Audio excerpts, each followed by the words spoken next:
Bonjour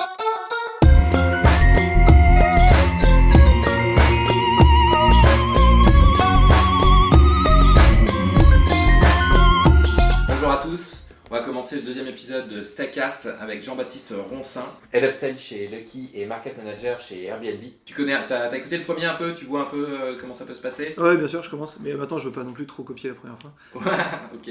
Bon, là l'idée c'est d'essayer de recommander un maximum de touches, d'apps, de bouquins, de partager un peu ton stack à toi. Aujourd'hui, Jean-Baptiste, tu peux nous dire un peu, raconter ton parcours? Ouais, en fait j'ai essayé de te le faire ça relativement rapide parce que j'ai commencé à bosser à 19 ans, donc il y a vraiment quelques années, parce que là j'en ai 33 et quelques. Ok. Et en fait je m'ennuyais un peu en cours, j'étais en école de management et par hasard, même si le hasard en sales ça n'existe pas vraiment, par hasard en fait j'ai mis en relation des clients et des fournisseurs. En gros, j'ai mis en relation de l'immobilier professionnel, donc des sociétés qui font des centres commerciaux, qui font des immeubles de bureaux, avec des agences de créa qui, en bizdev, n'étaient pas très développées. Ouais, un peu plus petit, mais ouais, c'était un peu ça l'idée exactement. En fait, j'avais un gros client, qui est une société franco-belge, et j'ai mis en relation, en gros, des créas qui sont pas très bons en bizdev, avec ce genre d'entreprise qui sont pas très bons pour discuter avec des créas. Et tout ça, en fait, ça a été assez fort, parce qu'à l'époque, moi, je me disais consultant en communication, mais en fait, j'étais bizdev, où je les ai mis en relation, où j'ai fait en sorte que l'un puisse discuter avec l'autre, l'un puisse facturer l'autre surtout. Et moi, je prenais... Ouais, exactement. Et moi, je prenais de l'argent entre les deux et je les faisais bosser. Parce que, okay. Ouais, et donc voilà, donc ça c'était quand j'avais 19 ans pendant mes études, et donc c'était pas très compatible avec des études, donc du coup j'ai quitté mes études, que j'ai reprises quelques années après, parce que quand même en France il faut un diplôme. Et enfin, en tout cas ça aide pas mal, et donc j'ai été pas mal consultant. En fait j'ai fait beaucoup de bizdev dans des petites boîtes que j'ai créées ou co-créées, un petit détour par la production vidéo parce que c'était marrant et c'était un de mes rêves d'enfant de conduire un drone, donc j'ai fait ça pour France Télé entre autres. Et puis après j'ai rejoint des boîtes, entre autres par quand tu fermes une entreprise, souvent tu as des dettes, donc il faut que tu les rembourses. Puis je me suis marié à ce moment-là, pour la petite histoire, donc il fallait que je rassure madame.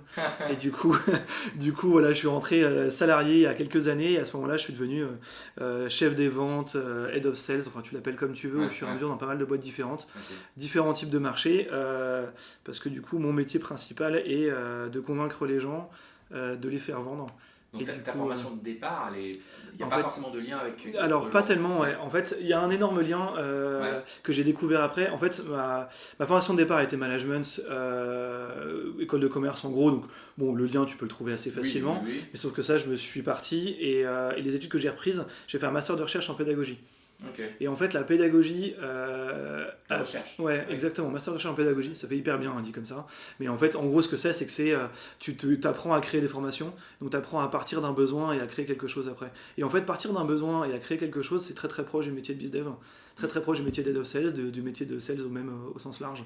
Et en fait, c'est une des compétences que j'utilise le plus, c'est la pédagogie. Quand tu vas écouter quelqu'un, que ça soit parce que tu as envie de lui vendre une formation, ou envie de le former, ou de répondre à ses besoins, ou envie de lui vendre quelque chose, en fait tout ça c'est quasiment la même chose. Ouais, tu l'expliques et tu arrives à le convaincre avec des méthodes qui finalement sont utilisées par les instituts.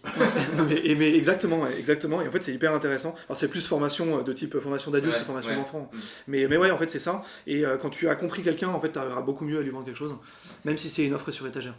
Et du coup toute l'autre partie de bizdev, d'head of sales, tout ça, c'est les compétences, tu t'es auto-formé? Ouais, beaucoup auto-formé, beaucoup auto-formé. En fait, c'était très principalement sur l'écoute. Concrètement, je me suis dit, le mieux à faire, c'est que je connais pas son métier, il saura mieux que moi expliquer de quoi il a besoin, et du coup, je passe mon temps à noter comme un dingue, à noter même plusieurs fois, tu vois, si dans un entretien, un prospect me dit 5 fois le mot, j'en sais rien, voiture, que pour lui la voiture c'est important, et ben je vais le noter 5 fois dans mes notes, comme ça quand je les reprends, et je vais me noter X5 en disant, ce mec là, c'est important, il faut que je lui parle de sa voiture, parce que c'est important. Ouais, ça veut dire que vraiment tu l'as pas écouté, et en fait c'est en faisant l'éponge. Et quand j'étais tout bébé, donc quand j'ai commencé à bosser à 19 ans, c'était sûr que quand t'es consultant à 19 ans, objectivement, tu peux pas donner beaucoup de conseils si ce n'est de les écouter, quoi. Donc je faisais que reformuler en fait que les mecs me disaient. Je faisais que reformuler, et les mecs m'ont dit, oh là là, il est vraiment super sympa, il a vraiment bien compris notre métier. En fait, j'écoutais juste ce qu'il me disait, quoi. Ouais, t'écoutes. C'était finalement quelque chose qui est rarement, enfin qui est pas rarement fait, mais qui devrait être pas assez en fait. Objectivement, dans le monde des bizdev, c'est vraiment pas assez. En fait, souvent t'as un peu ton script et t'as envie de te raccrocher à ça parce que t'as peur de te tromper ou je sais pas quoi, surtout quand t'es jeune. Et en fait, le mieux que t'aies à faire, c'est écouter l'autre, quoi. Ouais, c'est ok. Et est-ce que tu penses, est-ce que tu penses pas que les écoles aujourd'hui de commerce, dans les formations, tu vois, on est 10-15 ans après ta formation, Ouais. de ton école de commerce, est-ce qu'aujourd'hui elles mériteraient d'être un peu plus à la page sur les nouveaux métiers qui sont en train d'émerger est-ce que les formations devraient être moins théoriques et plus axées dans les compétences que toi tu as apprises par toi-même Je peux pas dire que t'as tort, parce que, évidemment, enfin, objectivement, t'as raison. Maintenant, je suis moins à la page des nouvelles écoles et des nouvelles techniques et tout, même si j'ai quand même quelques stagiaires qui sont passés il y a pas longtemps. En fait, les compétences qu'ils apprennent, qui sont bonnes, c'est qu'ils apprennent à apprendre, ils apprennent à écouter et ça leur fait une culture. Maintenant, j'ai la sensation, mais c'est vraiment juste une sensation, tu vois, que en fait, t'as l'impression que ils te forment sur des métiers qui n'existent plus vraiment. Oui. Alors qu'en fait, le métier dans lequel tu as travaillé n'existe pas encore. Ben c'est ça, parce que Head of Sales, moi je vois sur le product management, tout ça, c'est ongoing, tout ça, les ça a tâches vachement hyper évolué. mouvants. Ouais. Et tu vois, c'est dur aussi pour elles de leur côté de s'adapter. Tu vois, quand j'ai fait mes études, les sales et les marketeurs en fait s'entendaient pas du tout et c'était quasiment des guerres ouvertes. Je dirais pas que c'est plus le cas, hein. Mais quand même, là maintenant, tu peux plus dans une boîte SaaS par exemple, sur un marché un peu grossissant et tout, même très grossissant, tu peux plus te permettre en fait de plus avoir une entente parfaite, une vraie osmose en fait entre market et sales. La dimension gros hacking, enfin tout le monde dit gros hacking, mais la dimension grosse en fait au sens large, elle est imbriqué dans le market, imbriqué dans les sales. Et en fait, si les deux travaillent hyper bien ensemble, en fait, c'est comme un métier, quoi. Ouais, exactement. En fait, c'est un métier qui est hyper similaire. Enfin, c'est de toute façon qui bosse pour les deux. Tu vois, pour moi, une équipe grosse, elle est aussi nécessaire qu'une équipe sales ops ou marketing ops en fait dans une boîte qui commence à grossir. Ouais. Et alors, j'arrive plus. C'est une super mauvaise citation parce que je ne sais plus qui est-ce qui l'a dit, mais en gros, qui disait que toutes les boîtes, elles font deux trucs trop tard. Ouais. La première, c'est passer sur Salesforce, et la deuxième, c'est avoir un sales ops. Donc en fait, quelqu'un qui va être là pour organiser les sales, pour faire en sorte que ça fonctionne bien, avoir les meilleurs outils et tout. Alors, c'était peut-être un peu trop fort et machin, mais la petite phrase chez Salesforce, c'est quoi qu'il arrive, tu passeras chez eux. Ils le savent. Mais bref, bon, ils ont des super compétiteurs qui sont vraiment super forts, mais ce que je veux dire, c'est qu'en fait, il y a un moment où ta professionnalisation en fait, de ta croissance, elle est souvent faite trop tard. On va parler d'outils tout à l'heure, notamment. C'est une question qui revient souvent dans les forums et groupes de recommandations d'app et d'outils, c'est vraiment le CRM, c'est vraiment la tarte. Gros sujet, ouais, c'est clair. Gros sujet, ouais. Et c'est un peu casse-pied, c'est qu'en fait, t'as toujours les mêmes réponses, et à la fin, t'as toujours pas répondu à la question du mec, quoi. Ouais, par contre, tu sais qui l'envoie. Ouais, tu sais qui l'envoie. Ouais. Alors, qu'est-ce que tu as sur ta home screen ? Sur la home screen, alors déjà, j'ai un téléphone qui a un assez grand écran. Ah oui, alors c'est quoi ton modèle ? Ça, je ne l'ai pas fait la dernière fois. Vas-y. Ton modèle, tu peux nous le donner, c'est un iPhone ? Ouais, c'est un 7 Plus d'iPhone. Ouais, qui a quelques années déjà, qui est 4ème génération en arrière, je crois, un truc comme ça. Mais tu vois, j'étais sur un XR il y a quelques mois et je suis repassé sur le 7 Plus qui est plus rapide. Ok. Alors que c'est un très très ancienne génération et j'ai trouvé que le XR était plus lent, donc tu vois, c'est assez étonnant. En tout cas, il marche vachement bien. Okay. Donc j'ai beaucoup d'applications sur ma home screen. Je peux prendre le truc ? Comme ça, tu vas me dire ce qui est intéressant. Ouais. Tu peux ouvrir les dossiers, hein, si tu veux. Ah ouais, je peux aller. Non, mais dans les dossiers, j'ai des applications qui sont stackées. Ok, d'accord. Qu'est-ce que je vois d'intéressant là-dedans ? Bon, il y a des choses classiques. One Password, donc ça c'est comme Dashlane, non ? C'est pas ça ? Ouais, exactement. Alors ça, pour le coup, il y a juste 0 sujet. T'as pas le choix en fait. D'accord. Si tu vois dedans, j'ai plus de 300 mots de passe différents. Ah ouais, c'est horrible de se souvenir de tout. Ouais, t'as pas le choix. Et même la double authentification est intégrée dedans. Et en fait, tu peux pas te développer correctement. Tu peux pas avoir. Enfin, en gros, tu veux pas avoir plein de SaaS comme tout le monde sans avoir un gestionnaire de mots de passe. Je confirme, c'est pénible. Après, tu as tout un stack, un mini stack Google. Ouais. Tu as fait un mini dossier. Et ils ont trop d'applis. Donc là, tu as les principales, quoi. Hein, ouais, j'ai tout ce qu'il y a. Enfin, les sheets, les machines. J'ai même Hangout alors que c'est en train de partir, mais j'ai encore assez utilisé encore de temps en temps. Mais ouais, j'ai Spreadsheet, Drive, ainsi de suite. Jamboard. Jamboard, ouais. C'est un truc qu'ils ont fait qui marche pas très très bien, qui te permet en gros d'aller faire du dessin. Ils appellent ça un peu du dessin collaboratif, machin, en réunion et tout. Et c'est un truc dans G Suite Éducation. Et comme j'ai un compte G Suite Éducation aussi, et ben du coup j'ai ce truc là, mais c'est pas très utile. Ok.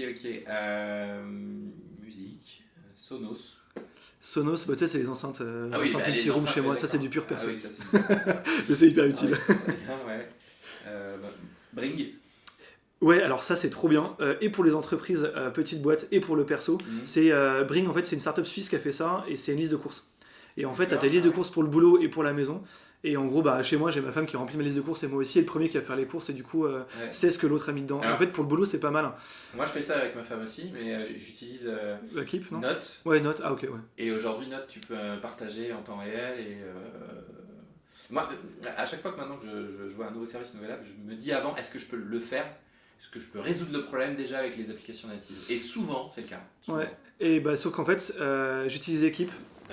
Tu sais, de Google, et en fait on l'utilisait pas entre nous, et celui-là on l'utilise. D'accord. C'est mignon, t'as les petits légumes, les machins comme ça, tu peux l'ouvrir si tu veux. Bon, après les Smart Home, ça. Smart Home, là j'en ai 8000 parce que je suis ça, à la maison est entièrement connecté. Pro, tiens. Bon, Spendesk, ok. Alors, ça pour le coup, à partir du moment où tu as une équipe, en fait, juste objectivement t'as pas le choix. Ça ferait plaisir à Jérémy que je dise ça, mais concrètement t'as vraiment juste pas le choix, donc voilà. Tu vois, t'as Alan qui est un peu le truc que t'as d'habitude. Y a pas d'application PayFit, mais elle serait dedans aussi si jamais il y avait une application, et du coup tu verras, là j'ai des applications dont on parlera pour côté Stack Métier. C'est une application qui te permet de gérer les factures, c'est ça Alors pas seulement, non, c'est en gros le principe de Spendesk, en fait, en tout cas moi comment je l'utilise et comment le principe, c'est au lieu de te casser les pieds avec des notes de frais, concrètement tu as un compte prépayé. Et ensuite, tu as soit une carte bancaire physique, soit des cartes bancaires virtuelles qui sont générées à chaque paiement pour un paiement récurrent ou un paiement unique. Et tu peux laisser la possibilité à tes collaborateurs. Ah oui, c'est une note de frais. En fait, tu laisses la possibilité à tes collaborateurs déjà d'avoir leur budget, et toi tu peux augmenter et baisser quand tu veux. Un peu comme Mooncard, toutes ces choses-là. Alors ça, j'ai pas testé Mooncard. Mooncard, c'est pas mal, j'avais eu ça dans ma précédente boîte. Et Spendesk, c'est vraiment une tuerie. Heureusement que ça existe ces choses-là, parce que le coût des papiers et tout. Nous, ça a tout changé, enfin, concrètement. Je veux bien le croire. Slide.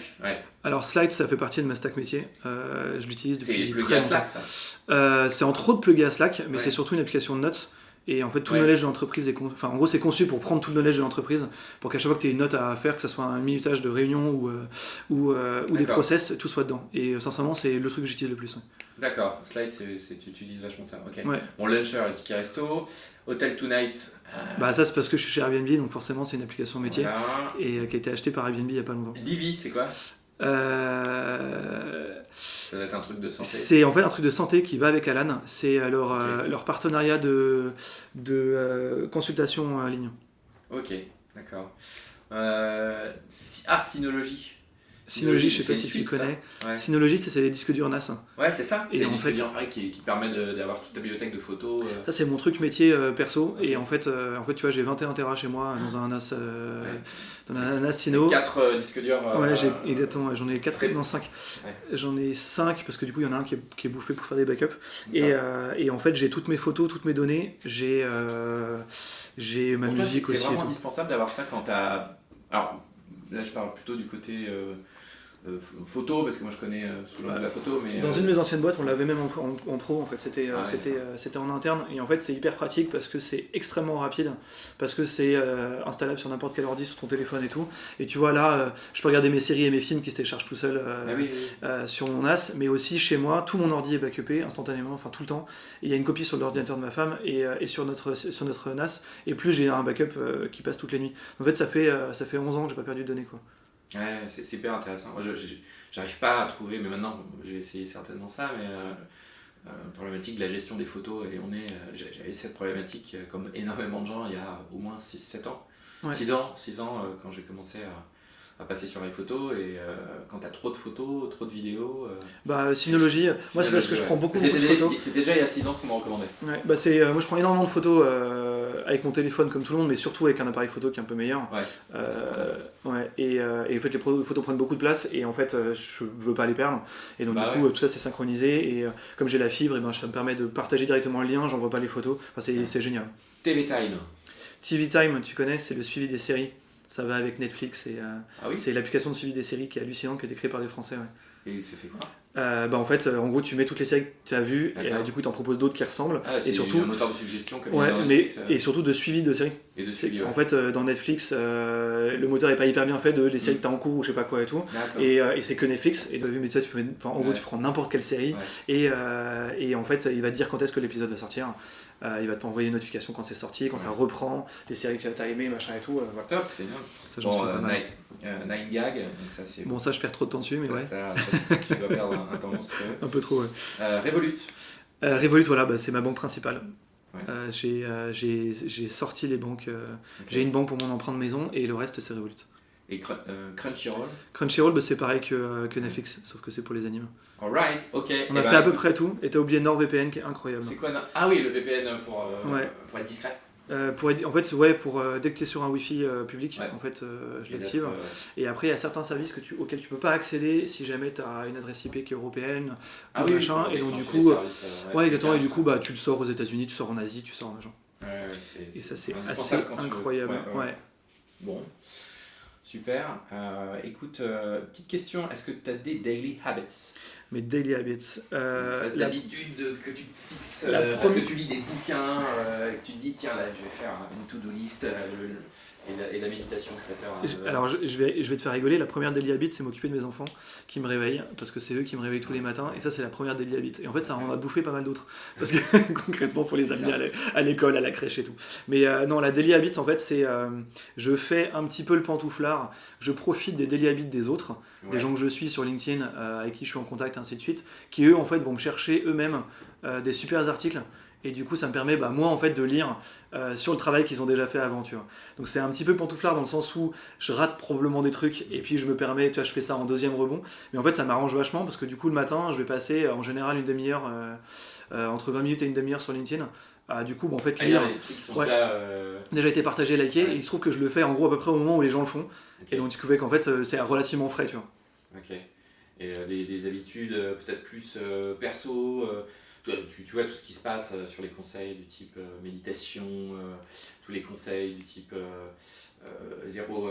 inbox zéro, tout alors ça. ouais, Est-ce que tu es moi je suis en inbox zéro, mais même en perso. En perso, ouais. Et je dois t'avouer que je suis pas. Dans mes potes, je crois que je suis le seul à faire le inbox zéro en perso. J'ai Ok. des potes qui ont plus de 6000 mails non lus dans leur boîte mail perso et ça me rend dingue, je ne comprends pas pourquoi. Et parce qu'on l'utilise comme une boîte de knowledge management. Ouais, ça doit être ça. On l'utilise comme une grosse jet de la boîte. Ouais, c'est ça, je dois avoir 15 000 mails. Ah non, mais attends. Je n'envoie rien à la poubelle. Ah non, mais moi non plus, mais juste Ouais. ils sont archivés. Ah oui, d'accord. Ils sont archivés, et donc Ouais. là, Ouais, dans ma boîte archive, mail, ouais, je vais être. Tu vois, là j'en ai ce matin et j'en ai 20, tu vois. Et. Tu ranges ta chambre, quoi. En fait, je range ma chambre tous les soirs et tous les matins et ça me rassure. Enfin, rassure, je suis pas non plus, mais en fait, ça me rassure dans le sens où ça me permet que tous les trucs nouveaux vont être traités beaucoup plus rapidement et tout. Et en fait, du coup, mon truc que je fais tous les matins, c'est effectivement le soir, j'ai traité les derniers mails et tout ça, et le matin, en fait, il y en a d'autres qui sont arrivés pendant la nuit, des équivalents, des notifications et tout. J'ai vérifié le truc, je vais les snoozer si besoin et Ouais. je vais les archiver si besoin, tu vois. C'est marrant que tu parles des gosses parce que sur cette histoire de daily habits, les méthodes, des to-do list ou des espèces de choses à faire, finalement le périmètre d'expression de ces choses-là, c'est minus tout ce qui existe dans ta vie et qui te prend du temps au quotidien. Donc en fait le périmètre il est très précis Ouais. pour jouer à ces trucs-là. Une fois que tu as enlevé tout ce que tu dois faire, la maison, les enfants, ta vie perso et tout machin, bon, ok, là, tu peux peut-être t'exprimer en ayant 2-3 habitudes perso. Ouais, mais les deux tiers, en fait, les deux tiers des gens qui te donnent des super conseils, en fait, ils n'ont pas d'enfants. Ils ont un équilibre en termes au moins de temps entre vie perso et vie de travail qui est pas exactement à 50-50. C'est pas mon cas, hein, mais quand même. Et du coup, c'est compliqué parce que tu vois, j'avais lu un bouquin hyper intéressant sur tu te lèves à 5h du mat ou à 4h du mat tous les jours, machin et tout. Ouais, puis en fait, ça marche. Morning Glory, non, ça c'est autre chose. Rien à voir. Morning, je sais pas quoi. Mais Miracle Morning. Ouais, voilà, Miracle Morning, exactement. Mais en fait, c'est hyper intéressant, mais en fait, ça marche pas quand t'as une vie de famille. Bah non, ouais, ou alors ça Ou marche, bien, mais du coup, tu l'imposes à tout le monde, donc ça marche pas. Enfin, tu vois. ouais, c'est le meilleur daily habit, c'est finalement ce qu'on t'impose à toi et bah, c'est le contexte, quoi. Et tu vois, moi, le matin, prendre le petit déjeuner avec mes enfants, j'adore. D'amener ma fille à l'école, j'adore. De la voir se barrer, on n'a rien à faire de son père au moment où elle part à l'école, parce qu'on est trop fan de partir à l'école. Ça me fait trop marrer parce que ça me fait plaisir. Et tu vois, des trucs comme ça c'est ma daily routine, tu vois. Et en fait, je fais entre 3 quarts d'heure et 1 heure, 3 quarts d'heure de moto pour aller au bureau et pour revenir tous les jours. T'écoutes des podcasts Non, c'est trop dangereux. C'est trop dangereux. Bah, tu m'étonnes. J'ai arrêté. Par contre, je peux téléphoner, j'y arrive. Sans que ça me gêne trop pour conduire et que ça me déconcentre trop. Le matin, je le fais pas, je réfléchis à ma journée, je me pose. Et c'est mon matin où j'ai en fait pas de bruit, alors que la moto fait du bruit et les voitures font du bruit. Et c'est le moment où je réfléchis vraiment à 2000 trucs.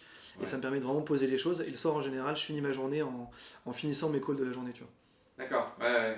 Et en fait, c'est trop bien parce que du coup, t'arrives chez toi. Et tu bosses pas chez toi ? Tu bosses un peu ? Très peu. Très peu, ouais. En fait, très peu, sauf quand il y a des urgences et machin et tout. Mais j'essaye vraiment de me déconnecter. Et en fait, si je travaille, c'est après le dîner, donc après avoir tout fait, quoi. Ouais. Ok, bon, super. On va parler des bouquins, Ouais. les Epiphany Books. Alors ça, il y en a pas mal. Ouais. Il y en a moins que d'autres. Je pense que je t'en ferai beaucoup moins. Ça sera peut-être moins sexy et tout. En fait, je vais te dire T'es du type à lire et à avoir des révélations ou quelqu'un qui lit assez régulièrement et qui, bon... Non, alors j'ai plus des révélations dans les romans que dans les bouquins pro, tu vois. Ouais, en fait, j'ai bouffé des auteurs comme un dingue quand j'étais plus petit. Et là, maintenant, je le lis presque par nécessité. T'es plutôt SF, tu lis quoi Ouais, beaucoup, ouais. Heroic Fantasy, pas mal. Ok. Et j'en ai lu des séries à pu endormir, tu vois. Ouais.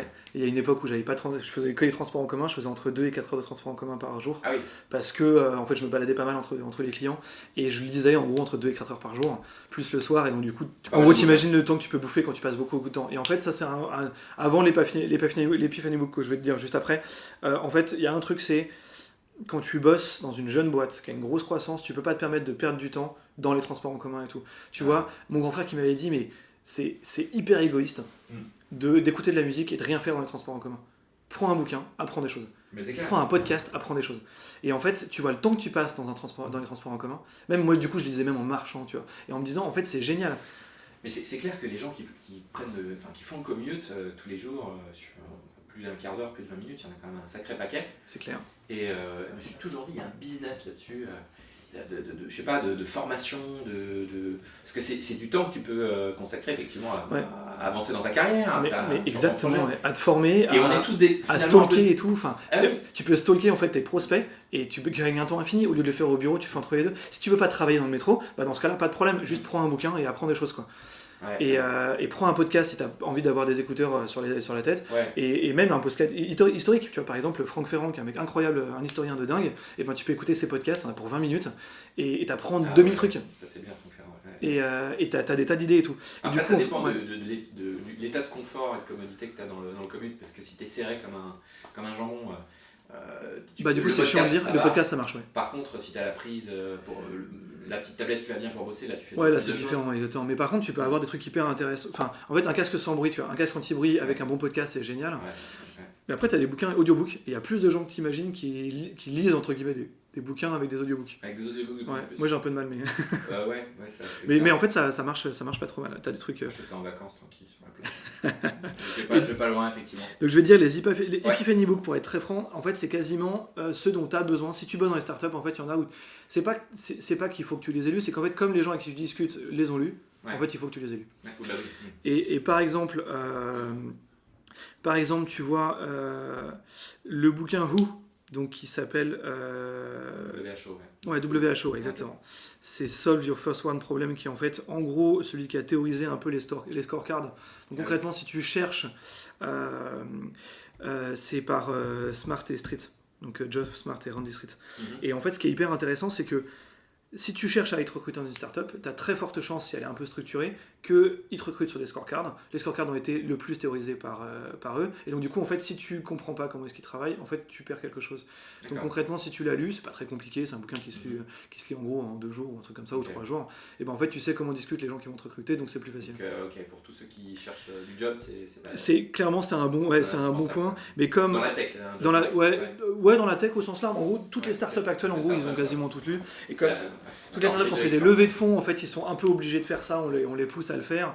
Les cabinets de recrutement, en fait, sont au courant de cette technique-là. S'ils l'utilisent pas, ils la connaissent très bien. Donc, en fait, de toute façon, ça va t'aider et ça te permet d'un peu mieux comprendre. Et même quand tu es un manager qui va recruter, ça t'aide vachement, en fait, ou même à manager tout court, d'avoir ta scorecard, pouvoir évaluer, en fait, soit dans ton entretien, soit, en fait, entretien de recrutement, soit dans ton entretien juste de suivi de performance, tu vois. Et en fait, pour la petite histoire, je savais qu'il fallait que je lise ces bouquins-là, et c'est en le voyant sur des vidéos de start-up où tu voyais les bureaux et tout, je faisais des pauses sur l'image en regardant le bureau, quels étaient les bouquins, exactement. Et tu avais Lean Pricing. Lean Pricing, c'est ça ? Ouais, exactement. Et donc Lean Pricing et Who, qui étaient les deux en fait que je voyais tout le temps. Je me suis dit, bon, il faut quand même que je les lise.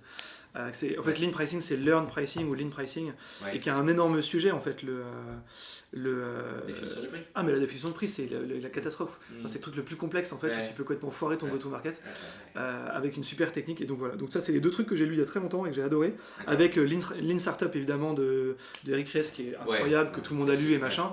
Et en fait, Le bouquin est super intéressant. Il est plus incroyable parce que tout le monde l'a Lean lu. Startup. Ouais, Lean Startup. Oui, Ouais. oui. Il est plus incroyable parce que tout le monde l'a lu que parce qu'il est incroyable, Oui, tu vois.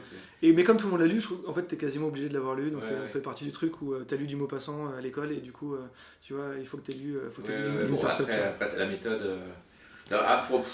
Pour la connaître comme beaucoup, mais sans l'avoir lu jusqu'au bout et pour l'avoir pratiqué avec des startups, ça vient quand même vachement du monde du design. Ouais. User-centric approach, À l'autre côté, tu itéres avec tes clients. Reyes, il n'a rien inventé non plus. mais il a beaucoup d'expérience et donc du coup ça il a permet beaucoup aussi de poser les d'expérience, choses. ouais. Exactement, ouais. Mais tu vois, InVision qui est en fait une application de prototyping Ouais, en fait, et qui est ouais. hyper connue du product, Ouais. elle t'a pas étonné, mais par contre en dev, Non, je l'ai pas relevé parce que pour toi c'est normal, ouais. alors qu'en fait en sales ça n'existe pas, Ah, oui, personne n'utilise InVision. Et en fait, des belles propales, en fait, quand j'ai envie de proposer quelque chose Ouais. au product, quand j'ai envie de Plus convaincre visuel. en interne, Ah, et ben, ouais, en fait d'accord. j'utilise InVision qui me permet en 2 secondes de faire un truc joli c'est ça. et qui est gratuit et qui te permet de faire semblant jusqu'à ce que tu le fasses vraiment, et ça j'adore. Et quand va non Si j'utilise aussi, ouais. Ouais. Mais InVision j'ai trouvé plus rapide. Ouais, ok. Et puis bon, après, ça dépend des moments. Et après, donc pour les bouquins, il y en a 2 autres. Ouais. Un qui m'a été conseillé, qui est fortement conseillé par les équipes d'Alan, D'accord. qui s'appelle Conversation Cruciale, Ouais. qui est vraiment dingue.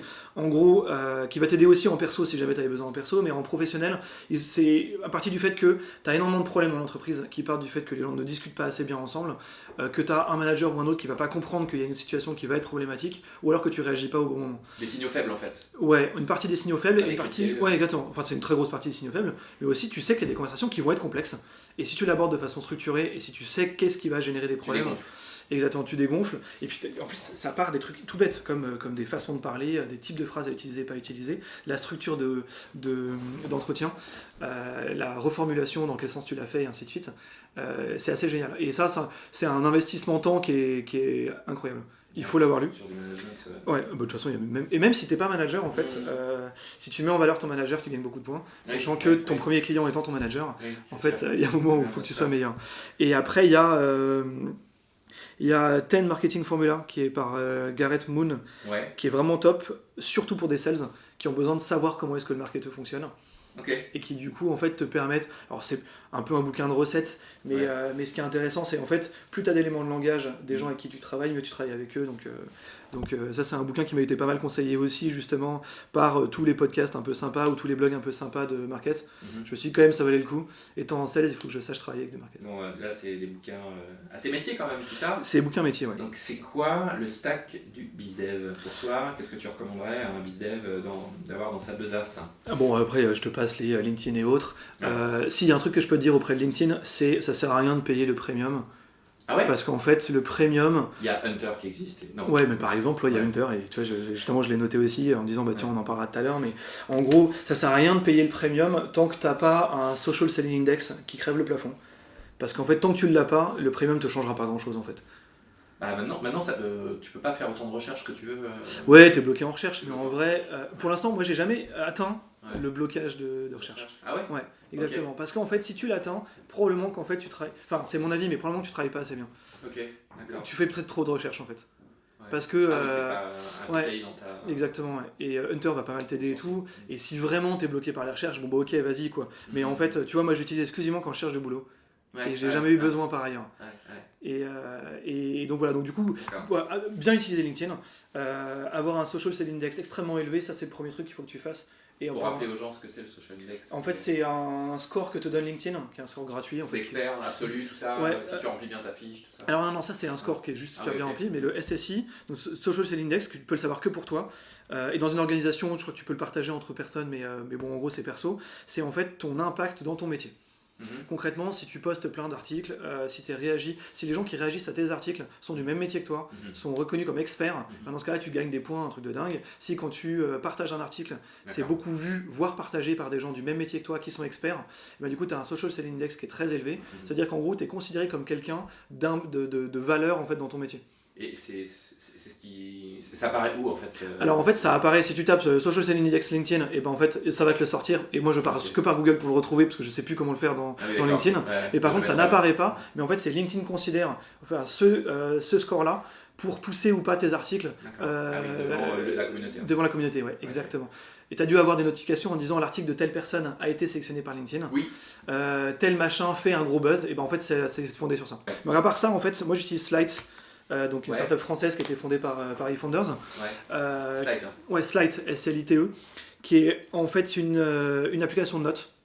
Et parce que je refuse, en fait je prends pas mal de notes en papier, mais elles passent systématiquement en numérique, parce que en papier c'est pas malin, c'est pas intelligent, c'est pas enrichi, Ouais. et donc j'enrichis toutes mes notes. Et en fait Slide, leur principe, c'est tout le knowledge de l'entreprise est au même endroit. Tes notes de réunion, tes process et tout ce qui va avec. D'accord. C'est hyper intéressant parce qu'en fait tu peux pousser toute l'entreprise à générer du contenu Ouais, avec un bon outil. Je l'avais testé moi parce que avec Slack. Ouais. Effectivement. Alors après, Ils sont un peu intégrés à Slack, c'est pas ce qu'ils font de mieux. ouais. Pour être hyper franc, ce qu'ils font de très bien, c'est qu'en Ouais. fait c'est extrêmement simple Ok. et ça pousse tout le monde Intuitif, sans aucune c'est- priorité à juste générer du C'est contenu. important ça pour Ouais, et c'est super intuitif et surtout tu génères du contenu tout de suite. Ok. Et tu vois, rapidement, dans toutes les boîtes dans lesquelles je suis passé, en fait, on l'a utilisé. Mhm. Et, Ah oui, d'accord, ouais, et ça marche hyper bien. Vraiment, c'est quelque chose. En fait, en métier, ce qu'il faut se dire, c'est que ce soit ça ou autre chose, il faut que tu aies une application de notes ou quelque Bah chose oui, c'est sûr. sur lequel tu mets absolument toute ta connaissance parce que du coup, il faudra que tu retrouves dessus et au moins dépose ton cerveau.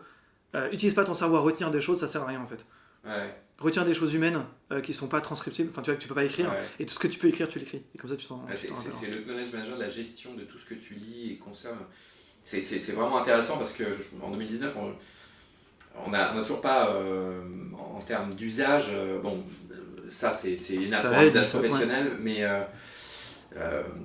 moi j'ai une appli, je recommanderais bien aux gens aussi, qui est pas pour un usage, je pense, professionnel, mais qui permet de gérer tes bookmarks, qui s'appelle Toby, Ouais. T-O-B-Y, je donnerais, et quand tu lances un nouvel onglet, tu retrouves tous tes bookmarks encapsulés dans une vignette. Pas mal. Et en fait, sur la droite, tu as la barre avec tous tes onglets qui sont actifs au moment où tu ouvres, où tu fais tes recherches. Et donc, tu fais par un drag and drop, en fait, tu viens glisser les onglets actifs qui sont dans la colonne de droite dans tes catégories, dans tes dossiers à gauche. Ok. Donc c'est un peu plus simple à gérer que. Ouais, c'est un peu plus simple à. Parce qu'en fait, finalement, le navigateur, c'est un peu le premier truc que tu ouvres, et le truc est tout le temps vert sur ton ordi. Le problème, c'est qu'ils sont pas sur mobile. Alors, et ça fait 3 ans qu'ils existent, donc je suis très très énervé parce que du coup. Ouais, c'est quand même assez gênant. Mais enfin, pour le coup, moi, tous les autres trucs que j'utilise sont mobiles. Systématiquement, en fait, il n'y a juste pas le choix. Je ferai un screenshot pour ceux qui nous écoutent, Ouais. mais tu vois, là, tu as tous les onglets et tu drag and drop dans tes trucs. Et après, voilà, c'est indexé, tu as un moteur de recherche, par mot-clé, tu peux retrouver. Donc c'est très puissant, c'est pas sur mobile, je sais pas ce qu'ils font. Donc, ça va être, ouais. Ensuite, on a parlé d'InVision tout à l'heure, que j'utilise en fait pour pouvoir prouver quelque chose, pour expliquer les choses beaucoup plus rapidement. Ouais. Et en fait, En storytelling un peu. ouais, exactement. Ouais. En fait, on sous-estime vachement l'impact des sales au sens très large. Quand je dis sales, ça, c'est BizDev, SDR, ainsi de suite. Enfin, Oui, vraiment tous ceux oui, qui oui. sont au sens très large. En fait, on sous-estime vachement leur impact potentiel sur le produit. Ben oui, Parce oui. qu'en fait, c'est eux qui le vendent. Donc à un moment, il faut les écouter aussi. Ils n'ont pas forcément un bon avis, mais ils ont au moins un avis. En fait, l'avis, même qu'il soit bon ou mauvais, tu as quand même envie de l'écouter. Parce que tu sais qu'en fait, potentiellement, tu vois bien en product, tu as quand même besoin d'avoir beaucoup d'insights. Ah ben, et en fait, oui. Et en fait, de pouvoir montrer quelque chose hyper rapidement, de dire bah tiens, j'ai pensé à ça, regarde, ça rendrait ça. Et en fait, tu sais bien, juste une vidéo ou une image, ça Ça explique part, plus ouais, le truc. bien sûr, ouais. Et donc voilà, mais tu vois, Donc dans le stack, dans ta besace, pour un BizDev, le fait de maîtriser un peu InVision pour une vision, en fait, ça tu peux le faire avec ou PowerPoint. un outil de Ouais, wireframing en ou vrai, prototype. ouais, exactement. Ouais. Et en fait, c'est un truc qui est différent par rapport aux autres, qui va potentiellement vraiment bien t'aider. Ouais. Et que moi, j'ai vraiment plus utilisé que j'imaginais à l'origine. Maintenant, un outil de gestion de tes mails correct, bien fait, qui permet de tracer si les mails sont reçus ou pas. Ça dépend de la taille de ton équipe, ça dépend si tu fais énormément d'outbound ou pas. Mais tu vois, tout le monde connaît Mixmax, comme tout le monde connaît. Bref, Mail Tracker, ensuite, tu vois, tous les trucs. add-ons. Ouais, tous les add-ons que tu mets. Et en fait, moi j'ai découvert Front, qui est une autre startup de Founders. Ouais. Ouais. Tu vois, chez Lucky, donc la conciergerie d'Airbnb, on ne peut pas travailler sans eux. Et même en sales, on ne peut pas travailler sans eux, tu vois. Et en fait, de pouvoir avoir une adresse mail qui est hello, chez nous c'est hello@lucky.com, où tous nos prospects nous écrivent dessus, et en fait tu peux remplacer un sales en claquant des doigts s'il n'est pas là, malade ou je sais pas quoi et tout, parce qu'il y a une autre personne qui pourra prendre le truc derrière. Ça, c'est incroyable. En fait, d'avoir une continuité dans le travail, c'est complètement dingue, et d'avoir tout le monde qui traite la même boîte infiniment rapide, et du coup tu peux avoir des scales de dingue. Tu vois, on a fait en un mois ce qu'on avait fait en 2 ans. En juillet dernier, on a fait vraiment C'est énorme. littéralement ce qu'on a fait en 2 ans. Et donc c'est des volumes qui sont dingues, Front est incroyable, et en fait c'est pas assez utilisé dans les équipes sales, qui pour moi devraient avoir un seul canal, et t'as tout le monde qui est derrière et tu te poses pas la question quoi. Et du coup t'as une continuité dans le travail qui est dingue. Maintenant les sales sont pas du tout assez orientés data, et du coup ce que j'utilise beaucoup, c'est une startup française qui s'appelle Dataiku. Alors là pour le coup il faut avoir des compétences un petit peu de data, tu vois, un peu de code et tout, mais c'est hyper intéressant parce qu'en fait il permet d'enrichir ta donnée. En gros tu plugs plein de sources de données différentes et tu peux enrichir avec je vais dire des conneries, mais tu fais rentrer tes prospects avec une base INSEE, tu fais rentrer plein de trucs en même temps, tu te sors des nouveaux trucs, exactement, et ça te permet de faire ta BI. Donc par-dessus, moi je mets un truc genre Metabase, je sais pas si tu connais, c'est en gros un outil de visualisation de données, en gros qui te fait ta BI, qui permet de faire des dashboards et ainsi de suite. Et en fait, l'utilisation de la donnée est vraiment sous-utilisée. C'est pas très joliment dit, mais en gros, tu utilises très peu la donnée, trop peu en fait, pour pouvoir développer ton métier. Et en fait, quand tu les fais, sales devraient être un peu data analyst pour ne serait-ce que pour être un peu plus pertinent dans leur. Ouais, et pour savoir en fait là où ils ont perdu du temps, là où ça a marché et tout, et puis pour savoir où est-ce qu'ils vont quoi. Déjà ils sont friands parce qu'ils veulent savoir où est-ce qu'ils sont en termes de performance, mais ils l'utilisent a posteriori alors qu'ils devraient l'utiliser a priori. Et ce que j'utilise énormément, c'est Station. Comme je suis très fan de eFounders. Oui, je vois ça. Mais en vrai, ça fait partie vraiment de tous les jours. Tu vois, tu parlais de ton navigateur, quel truc que tu lances quand tu allumes ton ordi. Station fait partie des outils qui sont lancés quand j'allume mon ordi. J'utilise pas Chrome, j'utilise Brave. Je connais pas du tout Station. Station, en fait, ça te permet de plugger. En gros, c'est un navigateur dans l'autre sens. C'est qu'en fait, c'est un navigateur qui va t'utiliser, qui va te montrer exclusivement tes SaaS. Ok. Slides, Slack. Front par exemple, mais il y a plein d'autres, Intercom, si tu utilises Intercom et ainsi de suite, tout ça au même endroit, et du coup tu es beaucoup plus focus en fait dans un outil. Concrètement ils utilisent Chromium, enfin bref, en gros c'est du Chrome, hein, mais sauf que c'est présenté de façon hyper différente, et d'ailleurs sans rentrer dans le détail, c'est juste, tu as tous tes SaaS, et du coup tu es concentré sur ce que tu fais, alors que ton navigateur, potentiellement ça peut aussi être YouTube, potentiellement ça peut aussi être Netflix, ça peut être aussi, en fait c'est ce que tu utilises pour regarder tes conneries ou d'aller sur 9gag, mais également de travailler, alors que Station, tu l'utilises pour travailler. Et ça, je connais pas du tout Station, mais est-ce que ça te génère tes abonnements, tes factures d'abonnement, tes deals? Non, c'est juste, en fait, c'est juste de l'affichage. Considère que c'est un navigateur qui est conçu différemment, avec des notifications qui sont centralisées, et ça c'est génial. Tu peux muter une appli, un SaaS, donc ça c'est assez incroyable. Tu peux passer essentiellement du display, mais un super display dédié au SaaS. Exactement, et en plus de ça, tu peux chercher et dans Drive et dans Slack en même temps dans leur moteur de recherche, et du coup jumper d'une conversation à l'autre hyper rapidement, partager du contenu plus rapidement, et en fait ça me permet d'onboarder mes collaborateurs plus vite, de suivre comment est-ce qu'ils travaillent. En fait, ils n'ont pas à chercher où est le SaaS, quel outil est utilisé pourquoi, en fait tout est au même endroit. Et ça c'est hyper efficace, mais vraiment un truc que j'utilise tout le temps. Ok, bon, écoute, on arrive sur la fin de la demi-heure, Jean-Baptiste. Un énorme merci d'être passé chez Stacast. Pour tous ceux qui me feraient la gentillesse de laisser leur email, on a un extra bonus à vous proposer avec Jean-Baptiste, de quelques petites astuces et outils. Trois outils qui déchirent. Trois outils qui déchirent qu'on réserve à nos abonnés. Moi je vous dis à bientôt et un prochain podcast qui arrive la semaine prochaine. Ciao.